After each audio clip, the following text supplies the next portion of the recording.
Everyone, আজকে আমাদের ভিডিওতে আপনাদের সবাইকে ওয়েলকাম। সো বেসিক্যালি আজকে আমরা ডিসকাস করবো হচ্ছে সাম ইফ ফাংশন।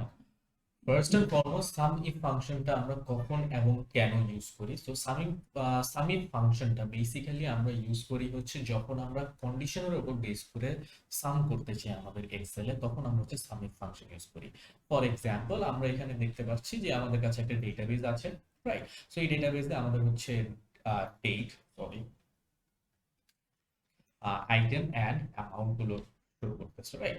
তো এখানে দেখেন আমরা একই আইটেম কিন্তু রিপিটেটিভলি সেল করছি। সাচ এজ আমরা অ্যাপেল এখানে 3 বার সেল করছি, অরেঞ্জ সেল করছি, রাইট? সো আমরা এটা বলতে পারি যে আমরা এটা হচ্ছে একটা ফ্রুট সেলস এর ডেটাবেস।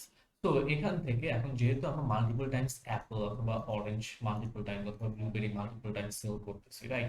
আমাদের এখান থেকে টোটাল সেলস এর অ্যামাউন্ট জানতে হতে পারে, রাইট? সো এই ধরনের সিচুয়েশনে যেখানে আমি চাচ্ছি যে শুধুমাত্র অ্যাপেলের টোটাল সেলস কত সেটা ক্যালকুলেট করব, এই ধরনের সিচুয়েশনে আমরা সামিফ ফাংশনটা ইউজ করতে পারি।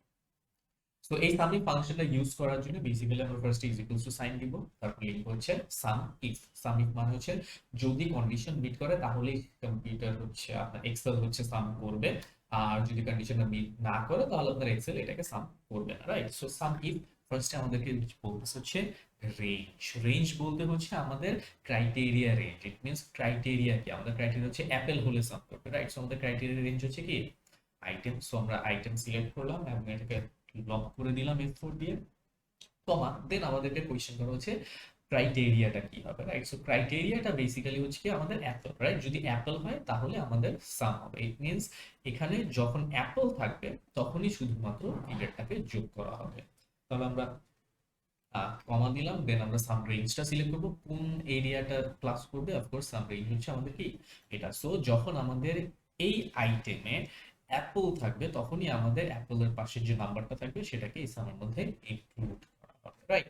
সো আমরা এখানে ব্র্যাকেটটা ক্লোজ করে দিচ্ছি। ব্র্যাকেট ক্লোজ করে আমরা যখন এন্টার প্রেস করব আমাদের দেখেন অ্যাপলের টোটাল সেলস হয়ে যাচ্ছে 1000। সো আমরা যদি ইন্ডিভিজুয়ালি দেখি এখানে অ্যাপল 500, 300 প্লাস 200, সো টোটাল হচ্ছে 1000। সো আমাদের অ্যাপেলের টোটাল সেলস 1000 চলে আসবে, রাইট? সো এখানে আমি যদি অরেঞ্জেরটা জানতে চাই, সো আমি অরেঞ্জ লিখলাম, রাইট? সো আমি কি করব, আমি জাস্ট আমার ফাংশনটাকে অফকোর্স আবার ইউজ করব is equals to some if. So আমরা রেঞ্জ সিলেক্ট করতেছি হচ্ছে কি আমাদের আইটেমস, আইটেমটা লক করে দিলাম, কমা আমাদের ক্রাইটেরিয়া দিলাম, কমা, এরপর আমাদের সাম রেঞ্জটাকে আমরা আবার সিলেক্ট করে দিলাম, সাম রেঞ্জটাকে সিলেক্ট করে দিয়ে লক করে দিলাম। তাহলে যেটা বেনিফিট হবে এরপরে আমরা কপি করতে পারবো, রাইট? ব্র্যাকেট ক্লোজ করে দিলাম, তাহলে এন্টার দিলাম, দেখেন আমাদের যে অরেঞ্জ টোটাল 600 সেল হয়েছে সেটার ইনফরমেশন আমাদের এখানে চলে আসতেছে। সো অরেঞ্জ এখানে হচ্ছে 200 প্লাস 400 ইজ ইকুয়ালস টু আমাদের 600 টোটাল চলে আসছে, রাইট? সিমিলারলি আমরা যদি ব্লুবেরি নিই, তো আমাদের একটা জিনিস খেয়াল রাখতে হবে, অবশ্যই the name we are using should match, right? তো আমরা যে নামটা ইউজ করতেছি সেটা ডেফিনেটলি ম্যাচ করতে হবে, না হলে সামটা প্রপারলি হবে না। সো আমরা যখন কন্ট্রোল ফর্মুলাটাকে কপি করে পেস্ট করবো অটোমেটিক্যালি কি হবে, আমার সামি ফাংশনটা অ্যাপ্লিকেবল হয়ে যাবে। সো আমরা শুধুমাত্র একবার ফাংশনটা লিখেই অফকোর্স কপি পেস্ট করে কাজ করতে পারি। আই থিঙ্ক আমরা এক্সেলে যারা কাজ করি সবাই এটা সম্পর্কে অ্যাওয়্যার, রাইট? তো this is how we use সামিপ, এবং এই ধরনের সিনারিওতে আমরা সামিপ ইউজ করি।